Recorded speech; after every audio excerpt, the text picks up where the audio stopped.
Porque eu quero que esse vírus produza alguma coisa que o humano não consegue produzir. O humano com essa doença não consegue produzir. O texto dá a entender o que é isso? Não, a gente não sabe. A gente sabe que esse gene tem uma mutação e aí essa pessoa vai ter uma distrofia na retina, ela vai ficar com perda de visão. É isso que eu sei. Então, se é um tratamento, eu vou pegar pessoas que já estão com a visão comprometida, que já não estão conseguindo enxergar, e eu vou pegar esse gene e colocar nesse vírus para que o vírus produza algo para poder tratar essas pessoas. Beleza? Então, ok, a gente tem esse esquema. A gente sabe qual que é o produto, a gente sabe qual que é a doença. Então, vamos para a alternativa. Alternativa A. Esse produto aqui, esse vírus com esse gene. Proteínas. Então eu desenrolei essa fita, tá? Ela tava assim enrolada. Desenrolei ela, deixei ela retinha assim, só que é o DNA. Eu vou fazer mais uma fita dela. Eu vou duplicar.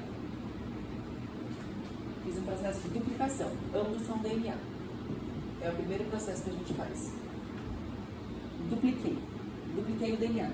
Para que esse DNA que está aqui dentro não saia. Porque os outros processos de transformar proteínas eu vou fazer aqui no citoplasma, que é o líquido que fica ao redor do núcleo.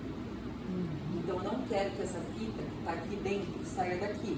Eu vou fazer uma cópia dela para que a cópia venha para o citoplasma. E aí, essa cópia vindo para o citoplasma, a gente vai chamar de RNA. E é a partir do RNA que a gente transforma isso em proteínas.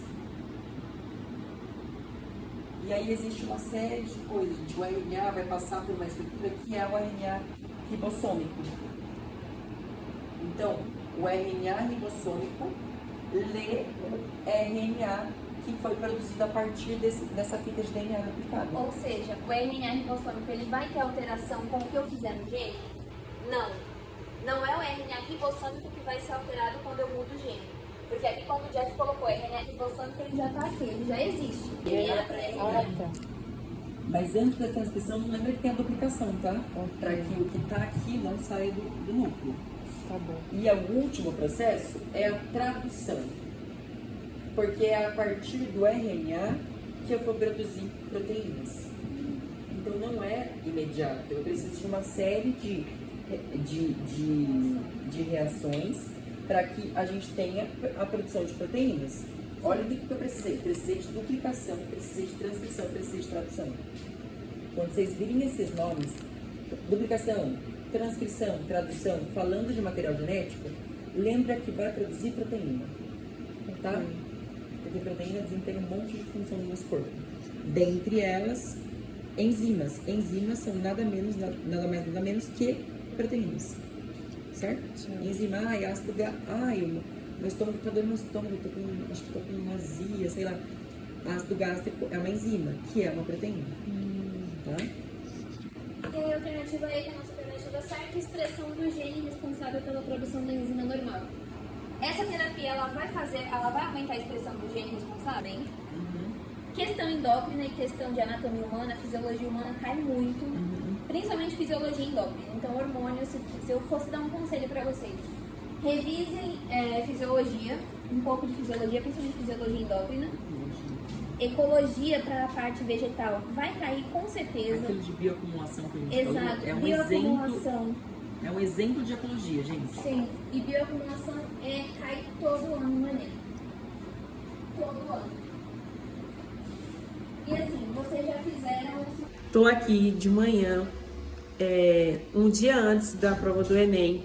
Estou aqui um dia antes da prova do Enem e a gente, nessa manhã de sábado, a gente veio aqui no São Judas, através da Educafro, rever a prova do Enem. E eu tô aqui com a Marcela. Larissa. Eu tô aqui com a Larissa. E a Larissa, ela vai falar... Peraí. A gente tá aqui na São Judas, um dia antes da prova do Enem. E a Larissa vai falar a perspectiva dela de futuro após o Enem, que é uma perspectiva muito idêntica à de muitas pessoas, que vai se identificar com a fala dela. Fala pra mim que você tava falando aqui. Eu sempre estudei em escola pública, né? Em Cubatão. Isso, em Cubatão.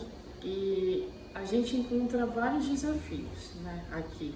Um deles foi falta de professores, aula vaga, famosa, né, que muitos conhecem.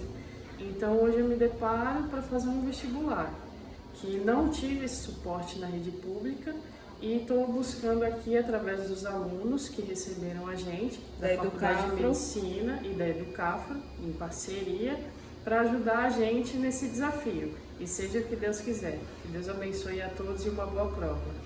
Que quando a gente se confronta com essa manhã que a gente teve aqui, né, de ensino, de alunos, de praticamente de futuros médicos, né? Literalmente. Que eles vêm trazer um conteúdo para a gente se antecipar ao Enem, a gente fica nesse estado aqui, né? A gente fica assim, é uma realidade.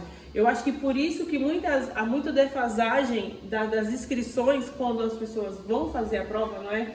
Eu acho que as pessoas se identificam. Então, por isso que nós não vemos tantos jovens fazendo o Enem, se envolvendo com o Enem para poder conseguir nessa luta que a gente sabe que é uma luta muito intensa, desgastante fisicamente, emocionalmente, e quando a gente chega finalmente na prova, a gente vê a nossa realidade. Poxa, essa é a minha realidade, essa é a nossa realidade.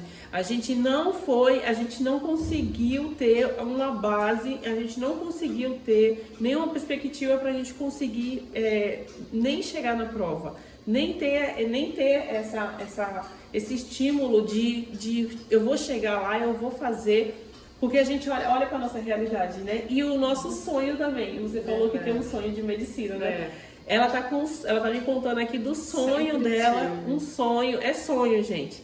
Então a gente fica idealizando, a gente fica futurando ali, colocando para o futuro algo que a gente sabe que vai demorar muito tempo, né? É a realidade dos jovens que estão em estados vulneráveis, que não tem. Você estava falando para mim da condição de quê? Fazer a faculdade, esse período nosso aqui de chegar na faculdade não é nada comparado ao quando você chegar na faculdade, que aí é uma outra realidade que a gente não consegue se ver e se projetar nele, né, Larissa? A gente não consegue se projetar nesse futuro porque a gente está aqui na faculdade São Judas. E aí você falou o quê? São 6 anos. 6 anos. Integral. Período integral ali, você tendo que se manter com mantimento, com transporte. Abrir mão de outras atividades, ter um objetivo, né? E uma consistência para estar aqui todos os dias. Isso mesmo. Você viu que eles vieram de outro. Aqui, quem deu aula pra gente aqui agora de manhã não mora aqui em Cubatão, de Minas Gerais, vieram de fora, interior de São Paulo, que vieram para cá, estão morando aqui, né? Esses estudantes, esses jovens, e já estão aqui fazendo na parte teórica, já estão trabalhando, né? Estagiando, também. Fazendo prático, mas a gente olha assim e fala bem assim, nossa, né? Poderia ser eu, né? Poderia ser você, né, Larissa? Pode ser você sim, Larissa. Quem sabe através desse vídeo, eu acredito que mude a concepção e a formação de opinião das pessoas em relação aos jovens, as pessoas que chegam na minha idade, 37 anos e não fez uma faculdade ainda, e as pessoas não entendem e não vê dessa forma que a gente está olhando, né? Sim. É um futuro que a gente sabe que a gente vai ter que lutar muito, porque a gente está muito atrasado. A gente está atrasado desde a creche, né? Desde a creche a gente já está atrasado. Nós sempre estamos nos considerando, não é vitimismo, mas a gente sabe os obstáculos que a gente enfrenta quando a gente está nele. Sim. Quando a gente está na batalha, a gente sabe qual é a nossa realidade. Então, para nós, a gente já está muito atrás, um passo muito atrás para conseguir chegar lá na frente, né? Então, através da Educafro, através de projetos como o Enem, o ProUni, que a gente vai correr atrás, agora é só o primeiro passo, né? O Enem é só um primeiro passo que a gente tem que mergulhar aí e estar sempre nessa rede de apoio que é como o caminho da Educafro, né? O pessoal da Educafro está sempre ali impulsionando essas pessoas, a gente assim, para não desistir, para não abrir mão, né? E largar esse sonho e não olhar mais para os estudos, né? Abandonar os estudos, que isso só vai atrasar muito mais ainda esse sonho, Com né? certeza. Então a gente acredita que Ainda é possível uma educação de qualidade que faça com que as pessoas ainda sonhem, tenham e corram atrás dos seus objetivos. Isso é muito importante. então domingo amanhã é a nossa vez, né? Mais 50% da prova. Então eu acredito que muita gente desistiu por ter essa visão que a gente também tem, quase também que eu desisto. Então eu acredito que é isso. Eu acho que a força de vontade, a luta e a resistência e a resiliência, eu acho que vai estar sempre no nosso DNA, né? Com certeza. E é isso. Importante. Amanhã a gente tá lá de novo nessa Vamos lá, prova. pra mais uma. Ainda, parei pra vir aqui no bazar, que é aqui que tem hoje um bazar top aqui da igreja aqui da Batista. Pausa pro bazar agora, gente. Ó.